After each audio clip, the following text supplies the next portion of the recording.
the onus should be on the people who did the censoring, not the people who were upset about it. Wait, the onus by who? It's a private company. Every moderation action that a private platform takes, do they owe the public an explanation on all of that? No, I actually agree. Oh, that's super fascinating that he's saying that. You know why? Because at the very beginning of this debate, these guys talked about Gavin Newsom, California, creating hate speech laws. So you're telling me that if I go to New York or some state and I tweet out like a racial slur, I can actually get criminal action against me? No, the way the statute worked is that it required the platforms to keep track of hate speech, whatever that means, didn't really define it, and create lists of people who are producing hateful speech and have that available and disclose it. So essentially it was sort of a forced auto-doxing by these platforms. And that's what the Nonsense. This did not happen. Democrats do. And so, you can't sort of say, the Democrats aren't going to hurt the social media companies. They do, and they have. Governor Gavin Newsom today announced that he signed a first-of-its-kind social media transparency measure to protect Californians from hate and disinformation spread online. AB 587 by Assembly Member Jesse Gabriel will require social media companies to publicly post their policies regarding hate speech, disinformation, harassment, and extremism on their platforms and report data on their enforcement of the policies. Okay, great. I don't see a problem with that. Yes, YouTube was shadow banning people for the longest time because we didn't know what their policies were. Absolutely, I love it. Post it publicly. Tell us what is going on. It's just a bill designed to create more transparency about their hate speech, about their policies. It's not telling them that they must have this instituted or whatever. They must blah, blah, blah. It's saying they must have it listed on their website what their enforcement policies are. Very different. Isn't it interesting that they were complaining about that just a few minutes ago and are suddenly now endorsing that idea? They're saying that this is fascism, literal fascism, and within 20 minutes of saying that, endorse it and say it's a good idea, we should be doing that, and they're pissed off we're not. This has got to be a joke, right? I honestly, sometimes I sit here and I think to myself, am I right?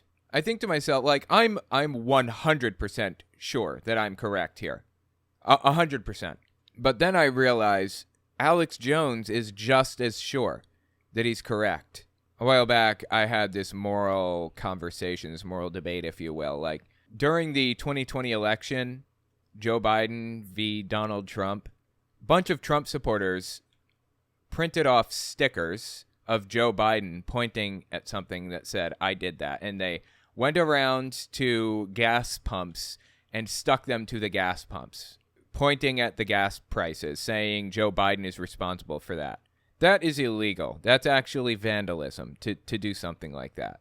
To stick something on a private company's stuff that way. It's against the law. Plus, there are regulations about what you can stick and where, basically, on gas pumps specifically, because they're so heavily regulated. But anyways, that's against the law. But if it's right and nobody realizes that it's right, or if you believe that it would save the country or save people's lives for them to get this information, is it justified to do? Quick note before we continue, I'm writing a book about my experiences inside the religion of Jehovah's Witnesses. I cover the culture and doctrine. It's understandable even if you know literally nothing about the religion, so I'd appreciate if you gave it a read. To find out more, go to owenmorgan.com/book. All links are in the description, of course. Okay, back to the video. Jehovah's Witnesses stand at a subway stop at, near my house every single day. They stand over there and they spread their garbage all over the place in the subway. Technically, I think it's a public, location, the subway stop, not private. But they all stand there and push this stuff down people's throats all the time. And there are these things called anti-witnessing stickers you can get. They say things like Jehovah's Witnesses are the world's largest doomsday cult, or Jehovah's Witnesses protect pedophiles, that kind of thing, right? And the idea is you're trying to alert people to the fact that this is going on, and you can take that sticker and stick it on the wall near where cart witnessers put their little carts, and they won't stand there anymore because peeling the sticker off is not easy, and so on and so forth. But isn't that exactly the same as the gas pump thing?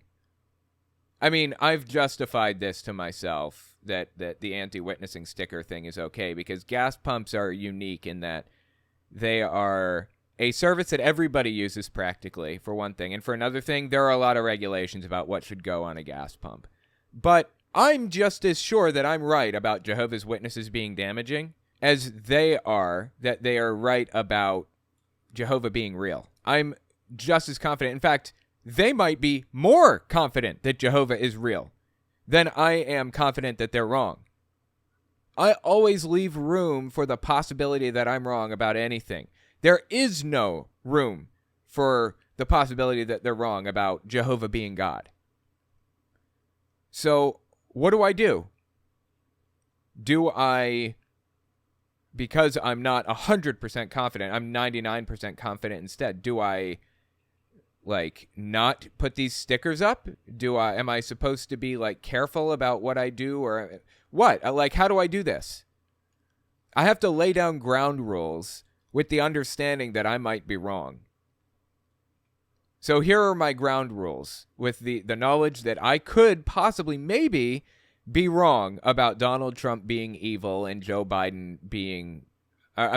maybe I could be wrong. Joe Biden is evil. Donald Trump is really working for the people. That's possible. Let's just assume that that's the case for a second, right? For the sake of argument.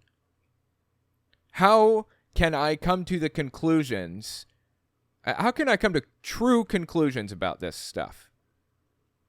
The answer is there is an objective truth here. There's an objective fact to be found in this equation.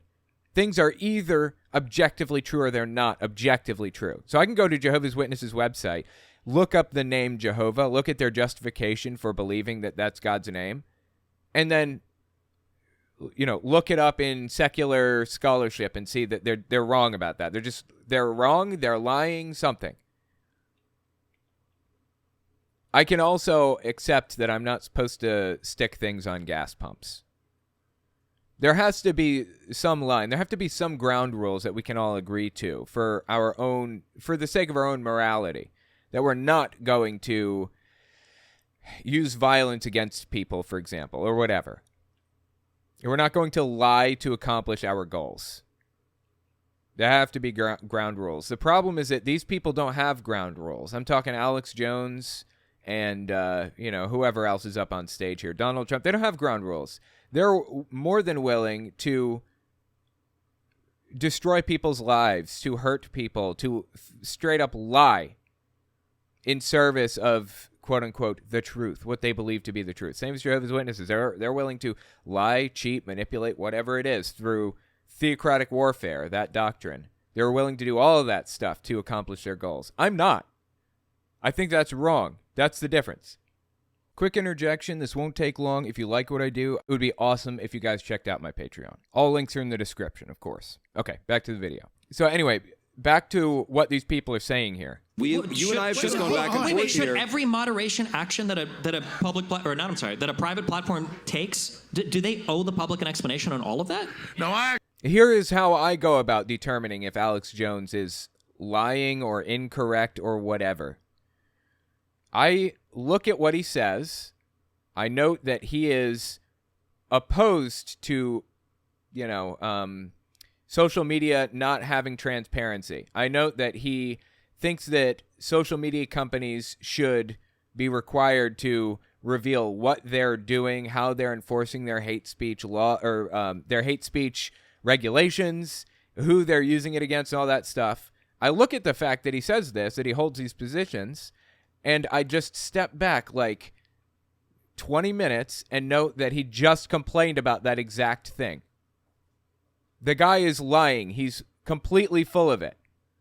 Does he know that he's, spouting off nonsensical false information? I'm not exactly sure. I guess intentionality is an aspect of a lie, right? If you aren't intentionally twisting the truth, then maybe it's not a lie. Maybe it's just not being factually correct about it. But there's a plethora of stuff that Alex Jones is wrong about constantly.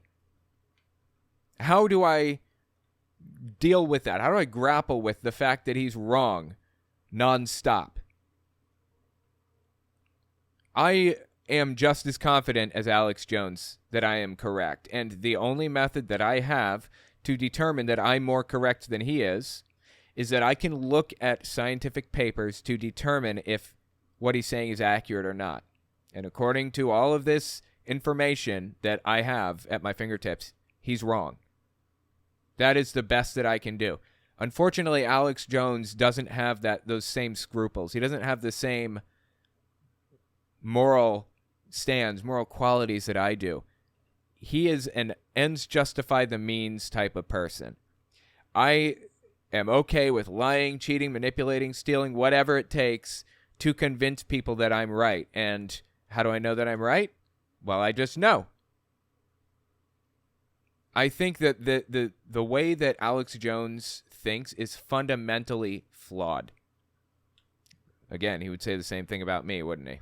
Hal Sparks is liberal. Not sure why Alex had him on. Nonetheless, Hal maintained that Alex lies purposely, and stuff he said during breaks proved he knew he was lying and scamming his audience, who he thinks is stupid, according to Hal. And Hal is legit.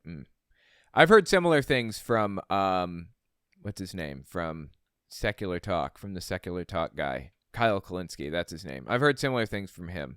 He's stood, or maybe it was David Pakman that was talking about this. One of them stood behind, the scene behind the stage with Alex Jones getting ready for this debate or whatever. And Alex was saying really questionable stuff that made them believe that maybe he was lying about it intentionally. Who knows for sure? I don't know. But I do know that the things that Alex says are factually incorrect. They're built on false premises. It just, it scares me to know that the people that I'm battling, Jehovah's Witnesses, Alex Jones, whoever, are more confident than I am. That is, bizarre to me.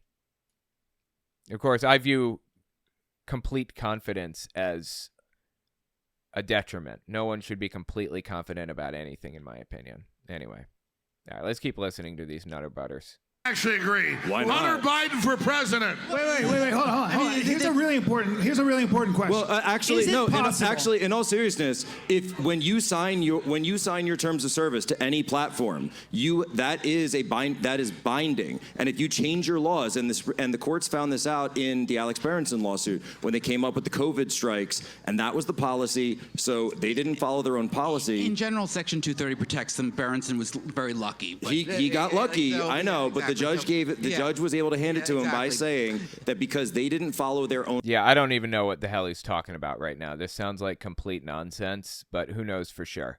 These people have a tendency to just make shit up or just simply repeat the nonsense they hear from Fox News. So who knows for sure, right? Policy which he had agreed to and just banned him outright because they felt like it, that they had actually broken their agreement with the user. So yes, they do owe it to the users. But if I was Twitter, or if I was, my concern actually, as somebody who's a free speech advocate, I do think that we are in a unique time in history where these platforms allow information to diffuse so quickly. And you could plant a fake story if you were smart enough that could potentially turn people off to voting for a candidate. If you were smart enough. You mean like what the media does to Trump every week? That is an issue. See, this is another thing that I'm talking about right here. Somebody, I don't know who it was, is pointing out the fact that it's possible to plant fake stories and make a huge mess out of everything, U.S. democracy and all of that stuff by doing so. That is ethically wrong to do, right? Planting fake stories. It's possible that could happen. And the people on the right, feeling attacked, seemingly, say, what, you mean like what happens to Trump? What does this have to do with Trump? I don't care about Trump. Yeah, sure, okay. Fake stories about Trump, whatever. I'm talking about the fact that planting fake stories is wrong. It's like they're using fallacy after fallacy. This is how I go about determining that I am on the correct side. When I find people using fallacies or trying to get around moral problems with cheating or manipulating or whatever, that's when I realize that whoever I'm listening to is incorrect. I don't know exactly how they're incorrect, what they're incorrect about, but they are no longer of value, and the things that they say are no longer valuable. That's the way that I see it. So, basically everything that these people have said on stage, Alex Jones and the people on the right side of this, I've discounted it completely.